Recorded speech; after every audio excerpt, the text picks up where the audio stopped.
আদা রসুন টক দই কাজু কাজু ইলাচি এলাচ দিয়ে এলাচ দিয়ে সাদা গোলমরিচ দিয়ে কাঁচা লঙ্কা দিয়ে আদা রস দিয়ে একটা মিক্সড করার পরে এই চিকেনের গায়ে এগুলোকে সুন্দর করে মাখিয়ে চিকেনের গায়ে সব গেঁথা হয়েছে দেখুন।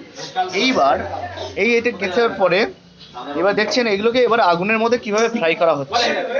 এবার এখানে আগুনের মধ্যে পুরো ঝলসানো হচ্ছে এই শিকগুলো দিয়ে। এখানে দেখুন গ্যাসের আগুনে চলছে। দাদা আমাকে একটু দেখান না। এই দেখুন কিভাবে এটাকে পোড়ানো হচ্ছে, দেখুন পুরো গনগনে আগুনের মধ্যে এই দেখুন চলছে, দেখছেন? এই দেখুন এটাকে দাদাকে পুরোপুরি ঘুরিয়ে দিচ্ছি, দেখুন এই দেখুন আগুনের মধ্যে এগুলো আস্তে আস্তে ঘুরিয়ে যখন পুরোপুরি ঝলসে যাচ্ছে তখন এটাকে আস্তে আস্তে নামিয়ে দেওয়া হচ্ছে। তো এই দেখুন এটাকে এখানে কমপ্লিট করা হচ্ছে। করার পরে এইগুলো এখানে করার পরে এখানে পরপর সাজিয়ে রাখা হচ্ছে। এইবার এটাকে মশলা দিয়ে লেবুর রস দিয়ে এটাকে ডিস্ট্রিবিউট করা হবে। ধন্যবাদ।